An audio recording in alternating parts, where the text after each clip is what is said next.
ত্রিজগতের আরও একটি নতুন পর্বে আপনাদের স্বাগতম। আজ আমরা রহস্যময় প্রাণী জগতের কিছু প্রাণীর রহস্য উদ্ঘাটন করতে চলেছি।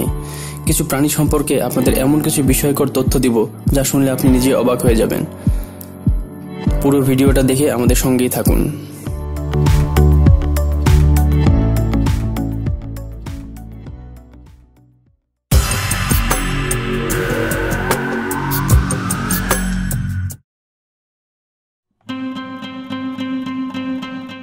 প্রথমে আমরা উইপোকা সম্পর্কে জানি।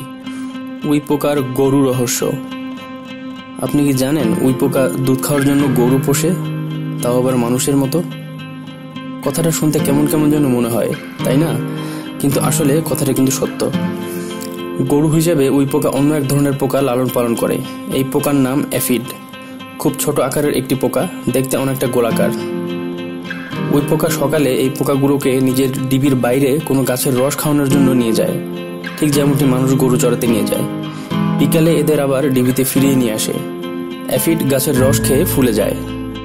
কোনো উইপোকার খাওয়ার বা দুধ খাওয়ার প্রয়োজন হলে ভাড়ার ঘরে গিয়ে এই অ্যাফিড পোকার গায়ে একটু সুড়সুড়ি দেয়। অ্যাফিড পোকা এই সুড়সুড়ি পেয়ে মুখ দিয়ে পেট থেকে খানিকটা গাছের রস উগলে বমির মতো বের করে দেয়। আর দুধ খাওয়ার প্রত্যাশী উইপোকা সেই বমি করা রস দুধ হিসেবে চুষে চুষে খেয়ে পুষ্টি সঞ্চয় করে। সবচেয়ে মজার বিষয় হলো উইপোকার এই ধরনের গরু পোষার কাজ অন্য কোনো পোকার গোত্রে একেবারেই দেখা যায় না। সৈনিক উইপোকার আবার দুটি শ্রেণী রয়েছে।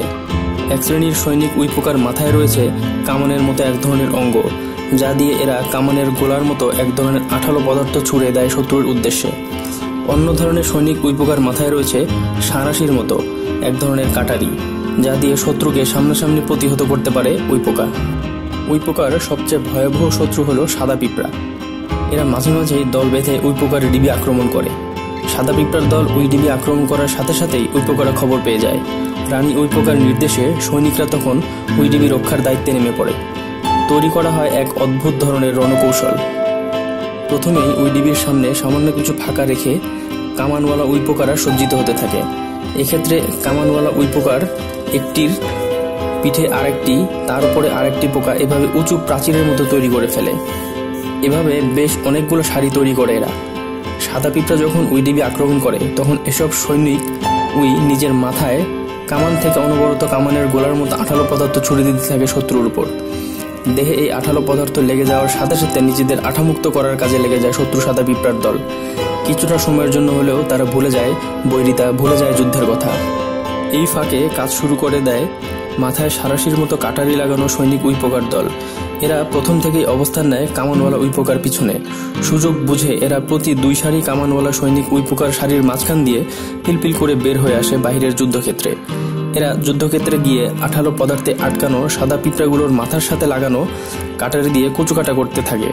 ফলে অসহায়ের মতো আত্মসমর্পণ করা ছাড়া সাদা পিঁপড়ার আর কোনো গন্তব্য থাকে না। কিছুক্ষণের মধ্যেই থেমে যায় যুদ্ধ। হয় সাদা পিঁপড়ার দল রণে ভঙ্গ দিয়ে পালিয়ে যায়, নয়তো সৈনিক উইপোকার হাতে নির্বিচারে প্রাণ হারায়। প্রাণী জগতে এমন অদ্ভুত যুদ্ধ মানুষ ছাড়া অন্য কোনো প্রাণীর ক্ষেত্রে দেখা যায় না। উড়ন্ত টিকটিকি রহস্য। টিকটিকি তো আমরা হরহামেশাই দেখি। ঘরের দেয়াল বা ছাদ বেয়ে কি সুন্দর তরতর করে বেয়ে যায় ওরা। মাঝে মাঝে তো ছোট্ট আকারের সাদা ডিমও দেখা যায়।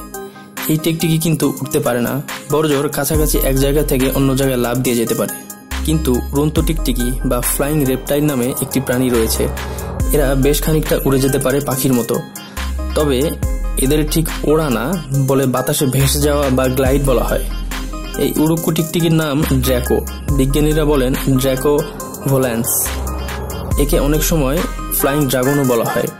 এরা সাধারণত এশিয়া ও পূর্ব ভারতীয় দ্বীপপুঞ্জে বসবাস করে। উড়ন্ত টিকটিকিদের দেহে 2 পাশে পাতলা চামড়ার ডানার মতো থাকে। এই ডানার গড়ন দৃঢ় শক্ত করার জন্য ডানায় কয়েকটি পাঁজরের মতো হাড় থাকে। গেছো স্বভাবের এই টিকটিকি এই ডানার সাহায্যে এক গাছ থেকে অন্য গাছে উড়ে বেড়ায়। প্রাণী জগতের অন্যতম মনোহর এই উড়ন্ত বা গেছো টিকটিকি। এই জাতের টিকটিকির প্রধান খাদ্য ছোট আকারের পোকামাকড়। এরা কখনো কখনো উড়ন্ত অবস্থাতেই পোকামাকড় ধরে ফেলে।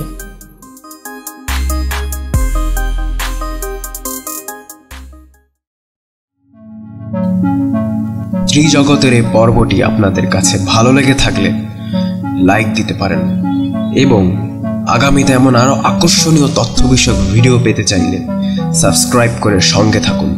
ধন্যবাদ।